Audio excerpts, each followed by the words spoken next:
So making a custom cooler here. So what happens is, parts you'll need first, a little bit of aluminium, obviously cut the size for the end caps, the lid so you can empty and fill it full of ice, or just fill it full of water, take it off, put it in the freezer, let it freeze, and two end bloody, what the hell, I guess it's called them fittings, I can't remember. Two end fittings welded to some pipe so it goes straight through. And what happens is, cut some holes in the end of there after you've welded them on. That goes in the bottom like that. Welded in obviously. Filler there. Now, there you go, that'll screw off. You can chuck your ice in it. Or what I'm going to be doing is just take it off, snip the fittings, take it off, fill it full of water, freeze it. So then that will be at one solid little bit of ice. And when your fluid goes through it, it's passing through ice cold aluminium, and voila, that will go straight to the motor because that's the hottest. So it'll cool the motor. And then it will get to the controller. It'll still be cold by the time it gets there, but not too cold as to create condensation in the controller. And then voila, back through the system, through the fans, and back in again. That's how it works. So, next in the process, you've got your tube, you've got your square cylinder, well, your housing, you've welded on, drilled out your filler cap, which will have a screw top on for sealing it. Now we will slide this in. It's a tight fit. Well, let's see.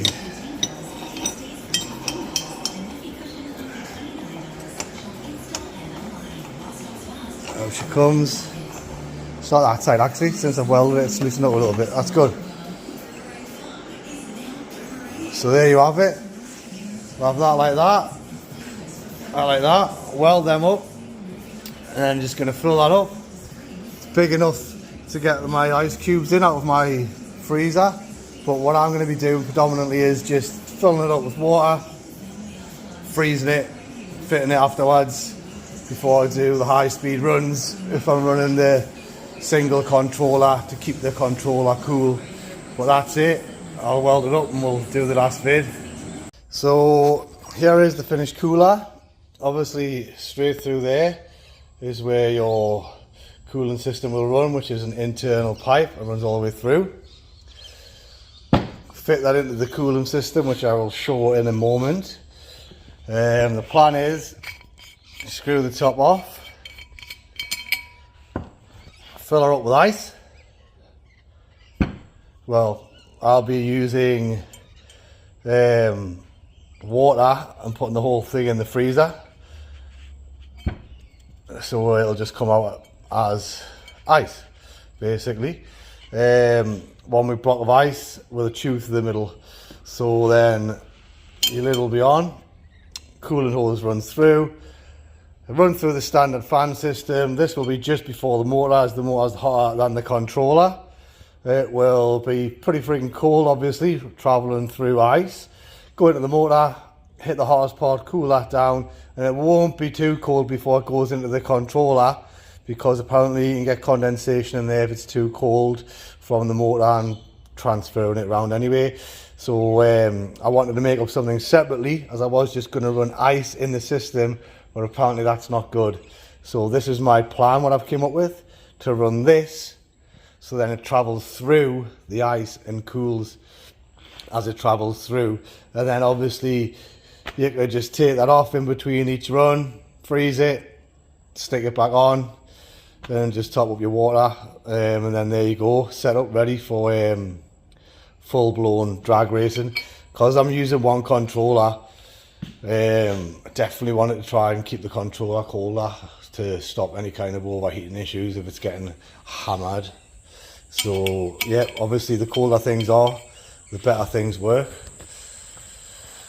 So there you go.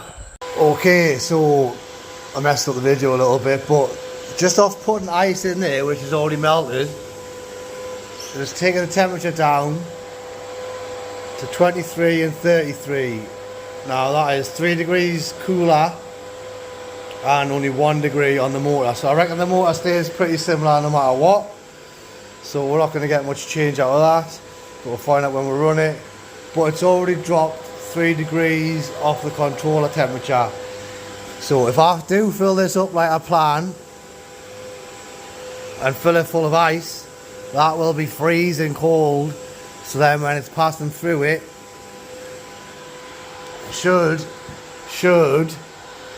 keep it cooler than just the fans running. Hopefully that's the plan, to save the controller, because it's going to get hammered. But yeah, that's melted in there, as you can see already. So it's definitely taking temperature out for sure, without a doubt. In the drop.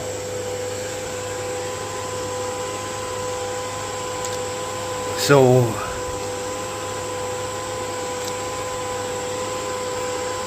that fully frozen is probably going to drop everything a couple of more degrees. And more to the point, when I actually get to test it, when I froze it, how much is it going to stop the controller from overheating altogether? Because if I can keep that low, obviously that's better and more power. So that's the plan. I am going to have to put in a little bit of coolant in every time though, unless I come up with some idea of how to stop the coolant coming out. Anyway, yep, that's it. So I'll have to top the coolant up. I mean, it's not a lot of loss. It's only what's in the line in there. But that's it. I'll freeze that now overnight and we'll come take for a run tomorrow. Let's see what it does. Hopefully it runs way cooler. It only needs to do it, remember, for that quarter mile at the most.